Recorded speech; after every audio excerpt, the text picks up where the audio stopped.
Hi hello welcome to my YouTube channel. ഞാൻ നേരത്തെയും രേണുസുധിയെ പറ്റിയിട്ട് കുറച്ച് വീഡിയോസൊക്കെ ചെയ്തിട്ടുണ്ട്. അത് രേണുസുധിയെ വിമർശിക്കുന്ന ആൾക്കാരുടെ വിമർശനം പരിധി വിടുന്നു എന്നറിയുമ്പം രേണുവിനെ സപ്പോർട്ട് ചെയ്യാൻ വേണ്ടിയിട്ട് ചെയ്തിട്ടുള്ള വീഡിയോസൊക്കെയാണ്. ഇതിനർത്ഥം എനിക്ക് രേണുസുധി ചെയ്യുന്ന എല്ലാ കാര്യങ്ങളും ശരിയാണെന്നുള്ള അഭിപ്രായമായിരുന്നു എന്നല്ല. ചില കാര്യങ്ങളൊക്കെ രേണുവിൻ്റെ ചെയ്യുന്ന കാര്യങ്ങൾ തെറ്റാണെന്ന് എനിക്കും തോന്നിയിട്ടുണ്ട്. പക്ഷേ ഞാൻ വിമർശനം നടത്താനായിട്ട് നിൽക്കാൻ എന്താണെന്ന് ചോദിച്ചാൽ അവരവരുടെ ജീവിതം എങ്ങനെയെങ്കിലും ജീവിച്ച് പൊക്കോട്ടെ. അവരെ എല്ലാവരും വിമർശിക്കുന്നുണ്ടല്ലോ, ഇനി നമ്മളൂടെ എന്തിനാ എന്ന് വിചാരിച്ചിട്ട് ഞാനൊന്നും പറയാനായിട്ട് നിന്നിട്ടില്ല. അവർ എന്താണ് പറയേണ്ടത്, ഒരു വീഡിയോയാണ്. അവരുടെ സംസാരം ശരിയല്ല, അവരുടെ അഭിനയം ശരിയല്ല, അവരുടെ പെരുമാറ്റം ശരിയല്ല, അവരുടെ വസ്ത്രധാരണം ശരിയല്ല, അവരുടെ അഭിനയം ശരിയല്ല, ഇങ്ങനെയൊക്കെ പറഞ്ഞിട്ട് ഒരുപാട് വിമർശനങ്ങൾ അവർക്കെതിരെ മിക്കപ്പോഴും നമ്മൾ കണ്ടുകൊണ്ടിരിക്കുന്നതാണ്. അപ്പോൾ വിമർശനം ചെയ്യുന്നത് തെറ്റാണെന്നല്ല, പക്ഷേ അതിനൊക്കെ ഒരു പരിധിയുണ്ട്. ആ പരിധി വിട്ടിട്ടാണ് ചില ആൾക്കാർ അവരെ കോണ്ടന്റ് ആക്കിക്കൊണ്ടിരുന്നത്. യൂട്യൂബ് ചാനൽ നടത്തുന്ന കുറേ യൂട്യൂബേഴ്സ് അവർക്കെതിരെ ഒരുപാട് മോശം തംബ്നെയിലും ഇട്ട് ഒരുപാട് മോശം കാര്യങ്ങളും പറഞ്ഞ് ഒരുപാട് നാൾ അവർക്കെതിരെ വീഡിയോസൊക്കെ ഇട്ടുകൊണ്ടിരിക്കുന്നത് നമ്മൾ കണ്ടിട്ടുള്ളതാണ്. ഇത്രയധികം അവരെ വിമർശിക്കാൻ അവർക്ക് എന്തിരിക്കുന്നു? ഒരു വീഡിയോ ആയതുകൊണ്ട് അവർക്കൊന്നും ചെയ്യാൻ പാടില്ലേ? അപ്പം ഒരു പരിധി വരെയൊക്കെ പറയാം. പക്ഷേ ഇതെന്താണ് എപ്പോഴും ഇത് തന്നെ കോണ്ടൻറ്റ്? അവർക്ക് യൂട്യൂബ് റവന്യൂ കിട്ടുന്നുണ്ട്, അല്ലെങ്കിൽ ഈ ഒരു വ്യക്തിയെ പറ്റിയിട്ട് വീഡിയോസ് ചെയ്യുമ്പം ഒരുപാട് ആൾക്കാർ കാണുന്നുണ്ട്, അല്ലെങ്കിൽ വ്യൂസ് കയറുന്നുണ്ടെന്ന് പറഞ്ഞിട്ട് അത് തന്നെ അവർ ചെയ്തുകൊണ്ടിരിക്കുന്നതായിട്ട് നമ്മൾ കണ്ടതാണ്. അതൊക്കെ ഒരു തെറ്റായ കാര്യമായിരുന്നു, ഇല്ലെങ്കിൽ അതൊക്കെ ഒരു തെറ്റായ പ്രവണതയാണ്. 1.5 വർഷമായിട്ട് സൈബർ ബുള്ളിങ് അനുഭവിച്ചുകൊണ്ടിരിക്കുന്ന ഒരു വ്യക്തിയാണ് രേണു. ഏറ്റവും അധികം 1.5 വർഷമായിട്ട് സൈബർ ബുള്ളിങ് അനുഭവിക്കുന്ന ഒരു വ്യക്തി രേണുസുധിയാണെന്നാണ് എനിക്ക് തോന്നിയിട്ടുള്ളത്. അവരൊരു വിഡോയാണ്. അവരെ കണ്ടു കഴിഞ്ഞാൽ തന്നെ നമുക്ക് ദയ തോന്നുന്ന ഒരു രൂപമൊക്കെയാണ് അവർക്ക്. അപ്പോൾ അങ്ങനെയൊക്കെ ഉള്ളത് കൊണ്ട് അങ്ങനെയുള്ള ആൾക്കാരെ, അല്ലെ ദുർബലരായിട്ടുള്ളവരെ, അബലരായിട്ടുള്ളവരെയൊക്കെ നമ്മൾ എന്തിനാണ് കൂടുതൽ അറ്റാക്ക് ചെയ്യുന്നത് എന്നാണ് എനിക്ക് എപ്പോഴും തോന്നാറുള്ളത്. അതുകൊണ്ട് തന്നെ ഞാൻ അവരെ വിമർശിക്കാനായിട്ടൊന്നും കൂടുതലായിട്ട് നിന്നിട്ടില്ല. വിമർശിക്കുന്നവർ വിമർശിക്കട്ടെ. അതുകൊണ്ട് അത് ശരിയായോ, അല്ലെങ്കിൽ അത് ഉൾക്കൊണ്ടിട്ട് അവരവരുടെ ജീവിതം നന്നാക്കാൻ ശ്രമിച്ചോ? ഒന്നുമില്ലല്ലോ. അപ്പോൾ ഒരു പരിധി കഴിയുമ്പോൾ അതങ്ങ് വിടണം. പക്ഷേ ഓരോ ആൾക്കാർ ചിലരുടെ രക്തം കുടിച്ചേ അടങ്ങും, അവരെ മരിച്ചു കണ്ടേ അടങ്ങും എന്നുള്ള രീതിക്ക് വിമർശിക്കുന്നത് കണ്ടിട്ടുണ്ട്. അപ്പോൾ അതിനെതിരെയൊക്കെയാണ് ഞാൻ വീഡിയോസൊക്കെ ചെയ്തിട്ടുള്ളത്. അപ്പം രേണുസുധിയെ പറ്റി പറയുകയാണെങ്കിൽ അവർക്കിപ്പം ഒരു ആളുടെ കെയർ ഓഫിൽ അറിയപ്പെടേണ്ട കാര്യമില്ല. അവരുടേതായിട്ടുള്ള ഒരു ഐഡൻറ്റിറ്റി ഉണ്ടാക്കി എടുത്തിട്ടുണ്ട്. അതിപ്പോൾ നെഗറ്റീവ് ആയിക്കോട്ടെ പോസിറ്റീവ് ആയിക്കോട്ടെ, അവരവരുടേതായിട്ടുള്ള ഒരു ഐഡൻറ്റിറ്റിയിലാണ് ഇപ്പം നിൽക്കുന്നത്. രേണുസുധി എന്നൊക്കെ പറയുമ്പോൾ ഇപ്പം എല്ലാ മലയാളികൾക്കും അറിയാം. അങ്ങനെയാണ്.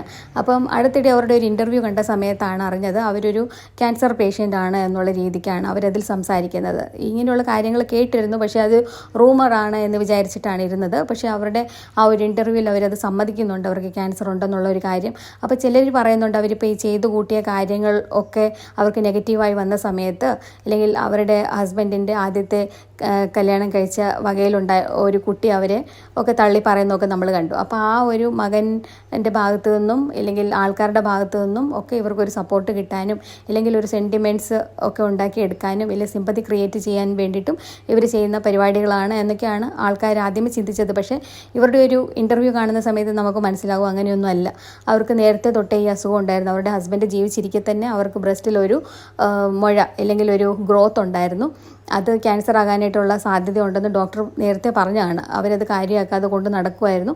പിന്നെ അവരുടെ ഹസ്ബൻഡിൻ്റെ മരണശേഷം ഇത് അവർ ഹോസ്പിറ്റലിൽ ട്രീറ്റ്മെൻറ്റിൻ്റെ ഭാഗമായിട്ടൊക്കെ പോയ സമയത്ത് പിന്നെ ബയോപ്സി ഒക്കെ ചെയ്തിട്ട് ഇത് ക്യാൻസർ ആണെന്ന് അവർ അറിയുകയും ആ ഒരു ക്യാൻസർ ആണെന്നറിഞ്ഞ റിപ്പോർട്ട് കൊണ്ട് ആരെയും കാണിക്കാതെ സൂക്ഷിച്ച് വെച്ചിരുന്നു എന്നൊക്കെ രേണു പറയുന്നത് നമ്മൾ ഈ ഒരു ഇൻ്റർവ്യൂവിലൂടെ ഒക്കെ കണ്ടതാണ്. അവർ ഇമോഷണൽ ആകുന്നുണ്ട്, അവർ കരയുന്നുണ്ട്, ഒക്കെ ചെയ്യുന്നുണ്ട്. അപ്പോൾ ആ ഒരു സ്ത്രീക്ക് അവരുടേതായിട്ടുള്ള ഒരുപാട് വിഷമങ്ങളുണ്ടായിരുന്നു. അവരവരുടെ ജീവിതം ഫുള്ളി ജീവിച്ച് തീർക്കാനായിട്ട് ആഗ്രഹിക്കുകയായിരുന്നു എന്നാണ് എനിക്ക് തോന്നുന്നത്. അപ്പോൾ ഈ ക്യാൻസറൊക്കെ വന്നു കഴിഞ്ഞാൽ അതിൻ്റെ ട്രീറ്റ്മെൻറ്റിന് എന്തുമാത്രം രൂപയാണ് ചിലവാകുന്നത്. അപ്പോൾ ആ ഒരു കാശൊക്കെ എടുക്കാൻ വേണ്ടിയിട്ടായിരിക്കും ഒരുപക്ഷെ രേണു ഈ മെമ്പർഷിപ്പ് ലൈവൊക്കെ തുടങ്ങിയത്. ഇല്ലെങ്കിൽ അവരെ പോലുള്ള ഒരു വ്യക്തിക്ക് ഇതിൻ്റെ ഒന്നും ആവശ്യമില്ല. പക്ഷേ അവരത് ചെയ്തത് അവർക്ക് കാശ് വേണം. കാശിന് കാശ് തന്നെ വേണമല്ലോ. ട്രീറ്റ്മെൻറ്റിന് പോകുമ്പം ആരാണ് പിന്നെ ഇത്രയധികം കാശൊക്കെ കൊടുക്കുന്നത്? അവർക്ക് അവരുടേതായിട്ടുള്ള രീതിയിൽ എന്തെങ്കിലുമൊക്കെ ട്രീറ്റ്മെൻറ്റിന് കൊടുക്കാൻ വേണ്ടിയിട്ടുള്ള കാശും ഒക്കെ ഉണ്ടാക്കിയെടുക്കാൻ വേണ്ടിയിട്ട് അവർ ചിലപ്പോൾ ഇങ്ങനെയൊക്കെയുള്ള കാര്യങ്ങൾ ചെയ്തതായിരിക്കും എന്നാണ് എനിക്ക് തോന്നുന്നത്. എന്തായാലും ശരി, ഒരു വ്യക്തിഹത്യ ചെയ്യുന്നതിനൊക്കെ ഒരു പരിധിയുണ്ട്. ഇനിയിപ്പോൾ അവരുടെ വിൽ പവർ കൊണ്ടായിരിക്കും അവർ ഈ ഒരു ക്യാൻസർ എന്ന് പറയുന്ന ഒരു രോഗത്തെ തോൽപ്പിച്ചിട്ട് മുന്നോട്ട് ജീവിക്കാനായിട്ടൊക്കെ പോകുന്നത്. അവർക്കൊരു കുട്ടിയും കൂടെ ഉണ്ട്. അപ്പോൾ അവർക്ക് ആ കുട്ടിയെ നോക്കണം, കുട്ടിക്ക് അമ്മയുടെ ആവശ്യമുണ്ട്. അപ്പോൾ അവർ ജീവിക്കട്ടെ. ഇനിയിപ്പം അവർക്കൊരു വിൽ പവർ അതൊക്കെ അവരുടെ കുടുംബമാണ് കൊടുക്കേണ്ടത്, അല്ലെങ്കിൽ ഈ സൊസൈറ്റിയാണ് അവർക്ക് അങ്ങനെ ഒരു സമാധാനം ആശ്വാസമൊക്കെ കൊടുക്കേണ്ടത്. അപ്പോൾ ഇതൊക്കെ അറിഞ്ഞ സ്ഥിതിക്ക് ഇനിയെങ്കിലും ആരും അവരെ ദ്രോഹിക്കാതിരിക്കുക, അവരെ അവരുടെ വഴിക്ക് വിടുക. അവർ ആരോടെങ്കിലും തെറ്റ് ചെയ്തിട്ടുണ്ടെങ്കിൽ അവരോടൊക്കെ പോയിട്ട് അവരിപ്പോൾ സോറി പറയുന്നുണ്ട്. അവർ ചെയ്ത കാര്യങ്ങൾ തെറ്റാണെന്ന് തോന്നിയതൊക്കെ അവരിപ്പോൾ തിരുത്താൻ ശ്രമിക്കുന്നുണ്ട്.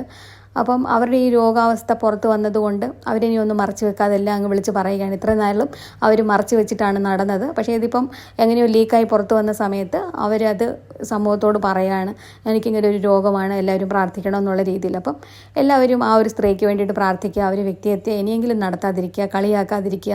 നമ്മളൊരു മനുഷ്യനെ വിമർശിക്കുമ്പം അവരനുഭവിക്കുന്ന വിഷമങ്ങൾ, ഇല്ലെങ്കിൽ നമ്മൾ ആരെയാണോ കുറ്റം പറയുന്നത് അവരുടെ സൈഡ് കേൾക്കാനോ അവരുടെ സ്റ്റോറി അറിയാനോ നമ്മൾ ശ്രമിക്കാറില്ല.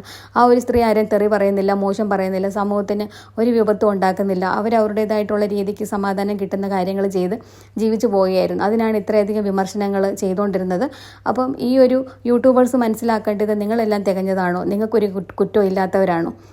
ഇപ്പം അവർ എന്തെങ്കിലും പറ്റി അവർ ഈ ലോകത്തുനിന്ന് പോയാൽ തന്നെ നിങ്ങളോട് തന്നെ എന്നും ക്ഷമിക്കാൻ പറ്റുന്ന കാര്യങ്ങളാണോ നിങ്ങൾ ചെയ്തു വെച്ചിരിക്കുന്നത്? എന്തുമാത്രം വീഡിയോസാണ് അവർക്ക് എഗെയിൻസ്റ്റ് ചെയ്തു വെച്ചിരിക്കുന്നത്? എന്തുമാത്രം കളിയാക്കി എന്തൊക്കെ ചെയ്തു?